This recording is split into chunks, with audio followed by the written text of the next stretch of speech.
नमस्कार। लोकसभा निर्वाचन के प्रथम चरण का कल मतदान दिवस 19 अप्रैल के लिए हमारी सारी तैयारियां हो गई है। मतदान केंद्र जो लोकसभा निर्वाचन क्षेत्र बस्तर में है वो है कुल 1961। इसमें जो 4 है वो सहायक मतदान केंद्र है और 1957 जो है वो मूल मतदान केंद्र है। कुल अभ्यर्थी 11 है, जिसमें से 3 मान्यता प्राप्त राजनीतिक दलों के हैं और 6 रजिस्ट्रीकृत राजनीतिक दलों के और 2 निर्दलीय। मतदान का समय सभी 8 विधानसभा क्षेत्रों में 6 में जो है वो 7 से 3 बजे तक रहेगा, जैसे विधानसभा में था, और 2 जो विधानसभाएं हैं बस्तर और जगदलपुर, उनमें 7 से 5 बजे तक रहेगा। जगदलपुर विधानसभा में जो है 72 ऐसे मतदान केंद्र फिर भी है, जिसमें 3 बजे ही मतदान समाप्त होगा। बस्तर के लोकसभा निर्वाचन क्षेत्र में 2019 में जो मतदाता थे वो 13,77,935 है। आज इनकी संख्या बढ़कर जो है 14,72,207 हो गई है। तो तकरीबन 6% जो है मतदाताओं की संख्या में वृद्धि हुई है विगत लोकसभा निर्वाचन से। विशेष बात यह है कि महिला मतदाताओं की संख्या पूरे लोकसभा में पुरुषों से अधिक है। महिला मतदाता 7,71,689 है और पुरुष मतदाता जो है 7,04,76 है। इसमें तृतीय लिंग मतदाता 52 और 18 से 19 आयु वर्ग के मतदाता 47,010, दिव्यांग मतदाता 12,703 और 85 से अधिक आयु वर्ग के मतदाता 3,487 है और शतायु मतदाता 119 है। सेवा मतदाता 1,603 है और जेंडर रेशियो पूरे लोकसभा क्षेत्र का सबसे अधिक राज्य में 1102 है। प्रति मतदान केंद्र औसत मतदाताओं की संख्या 870 है। विगत लोकसभा निर्वाचन में बस्तर लोकसभा में मतदान का प्रतिशत 66.04% था, 66.04%।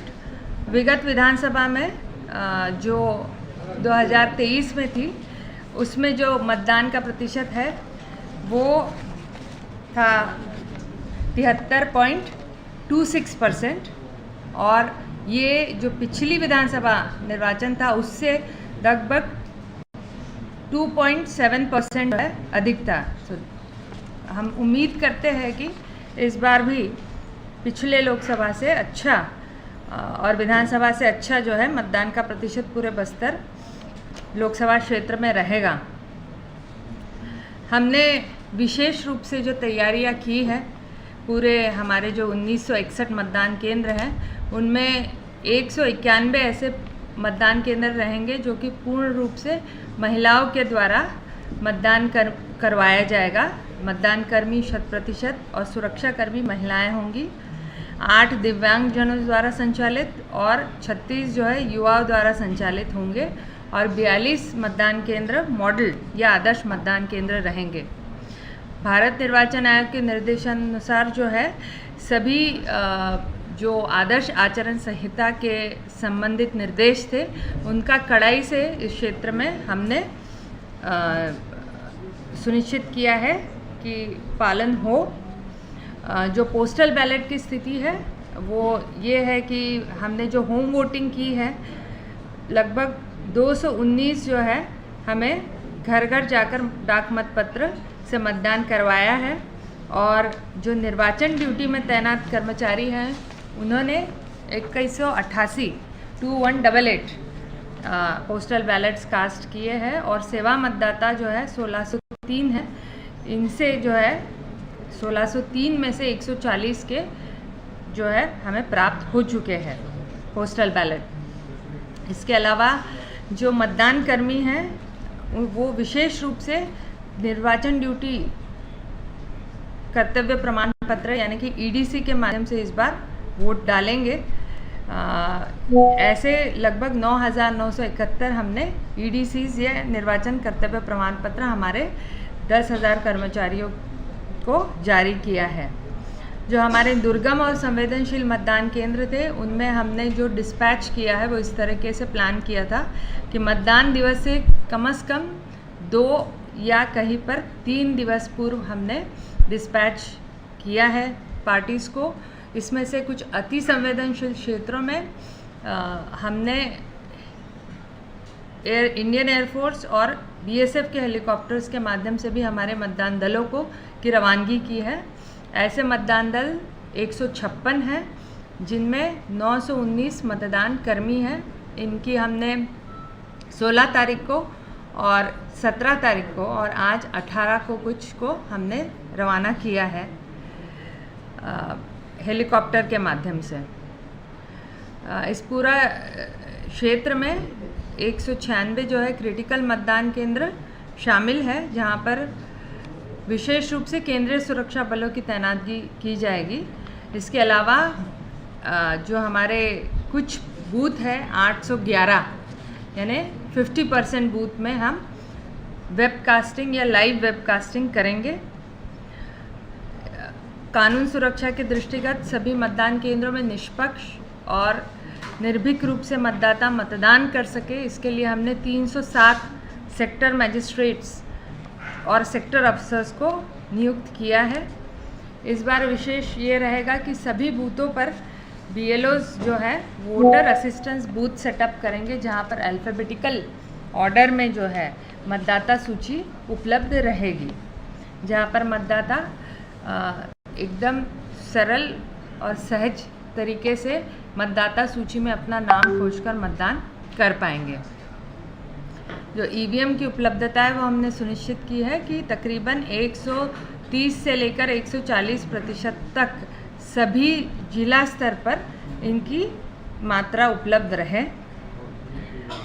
प्रथम चरण के जो 1961 मतदान केंद्र हैं उनमें जो है अब हमने सारे जगह पर मतदाता परिचय मतदाता सूचना पर्ची जो है उसको हमने वोटर इन्फॉर्मेशन स्लिप को बांट दिया है और इसके आधार पर हमने एब्सेंटी, शिफ्टेड और डेड वोटर्स की भी सूची तैयार कर ली है। यदि वोटर आईडी या एपिक कार्ड मतदाता के पास उपलब्ध नहीं है तो आयोग ने 12 अन्य विकल्प भी मतदाताओं को दिए हैं। यदि वो मतदान करना चाहते हैं और वोटर आईडी कार्ड नहीं रखते हैं तो MNREGA job card, driving licence, PAN card, passport या फोटो युक्त पेंशन दस्तावेज या केंद्रीय राज्य सरकार के पीएसयू है तो उन कर्मचारियों के फोटो युक्त सेवा पहचान पत्र, बैंक डाकघरों के फोटो युक्त पासबुक, एनपीआर के अंतर्गत आरजीआई द्वारा जारी स्मार्ट कार्ड, श्रम मंत्रालय की योजना के अंतर्गत जारी स्वास्थ्य बीमा स्मार्ट कार्ड और सांसद, विधायकों, विधान परिषद के सदस्यों को जारी पहचान पत्र या यूडीआईडी कार्ड जो मिनिस्ट्री ऑफ सोशल वेलफेयर जारी करता है। इन 12 विकल्पों के माध्यम से ही मतदान कराया जा सकता है। मेरा आग्रह सभी मतदाताओं से रहेगा कि पूर्ण विश्वास और पूर्ण निष्पक्षता के साथ में आप आए और कल अपने मताधिकार का अवश्य रूप से प्रयोग करें। ऐसे कितने मतदान केंद्र हैं जहां पहली बार मतदान करा जाएगा? जो लोकसभा निर्वाचन में प्रथम बार लोकसभा चुनाव के लिए, जैसे आप विदित होंगे कि जब विधानसभा हुआ था 2023 में तो प्रथम बार विधानसभा निर्वाचन में मतदान का प्रयोग किया। ऐसे पहले बार मतदान केंद्र जो गांव में स्थापित थे 126 थे, इस बार जो है वो लोकसभा चुनाव में पहली बार मतदान करेंगे। ऐसे गांव में ही जो मतदान केंद्र हमने नए स्थापित किए हैं वो 102 है।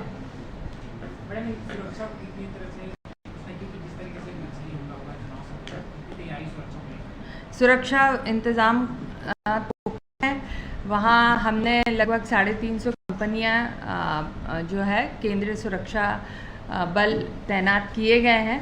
इनमें से अतिरिक्त रूप से हमारा जो राज्य का भी DRG है, स्टेट आर्म्ड फोर्सेस है, उनके भी तकरीबन 300 कंपनियां वहाँ पर पूर्व से तैनात है। तो काफ़ी बड़ा बल, लगभग 60,000 पुलिस फोर्स जो है वो पिछले 4 बस्तर में तैनात है। वहाँ पर एयर डोमिनेंस का काम कर रहा है, डी माइनिंग, क्योंकि IED ब्लास्ट एक बहुत संवेदनशील और महत्वपूर्ण विषय सुरक्षा के लिए और वहाँ की सुरक्षा के लिए हमारे पोलिंग पर्सनल के लिए भी रहता है। तो डी माइनिंग का भी काम किया है, काफ़ी IEDs मिले भी है। एरिया सर्वेलेंस जो है ड्रोन के माध्यम से भी लगातार हम कर रहे हैं। सुरक्षा को लेकर के बहुत हम सजग है और महत्वपूर्ण ये है कि सुरक्षा बलों को मोटिवेटेड है। जो सफलता बहुत अच्छी अभी मिली है उसको लेकर के उनका मनोबल काफ़ी प्रबल है और हमें विश्वास है कि बहुत अच्छा पीसफुल तरीके से कल के मतदान संपादित होंगे।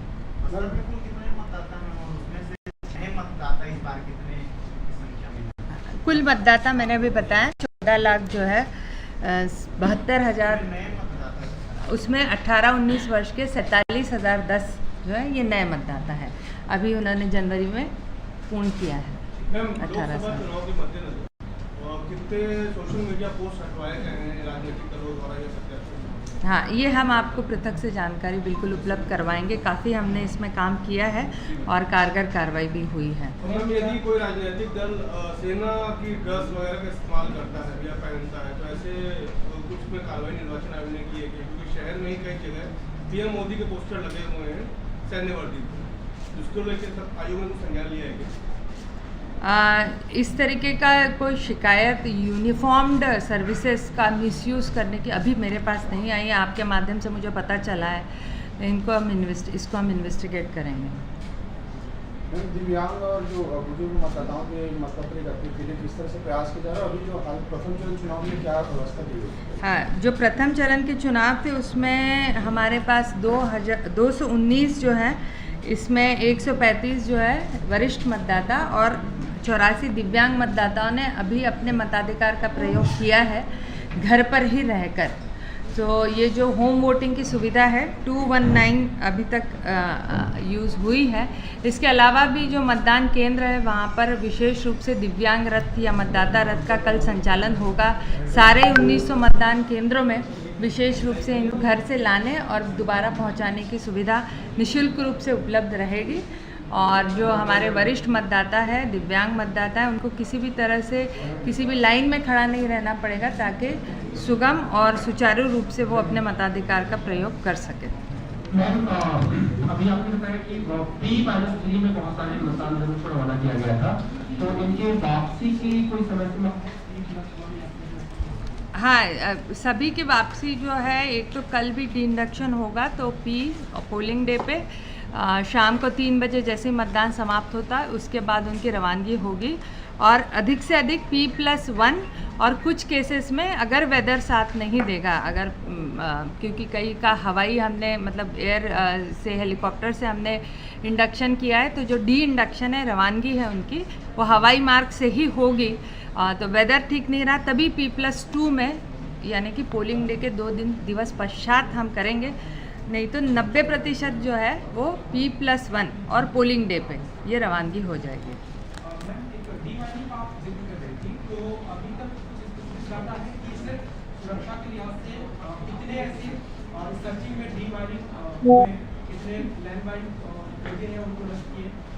जब से ये घोषणा हुई है आदर्श आचरण संहिता की 16 मार्च को, तब से अब तक के लगभग 51 IEDs जो है वो हमारे डी माइनिंग ऑपरेशंस में रिकवर हुए हैं। 51। मतदान के दौरान अगर किसी प्रकार की अनहोनी घटना होती है और सुरक्षा की हानि हो, उनके लिए जो आयोग के निर्देश है उसके अनुसार जो है अनुग्रह प्रतिकर राशि की पात्रता उनको रहती है और ये समय समय पर हम देते ही हैं। तो 7.5 लाख 15 लाख ये परमानेंट डिसेबिलिटी, टेम्पररी डिसेबिलिटी पर इंजरी दिलाई जाती है और जो मृत्यु पर 30 लाख रुपए का प्रावधान है।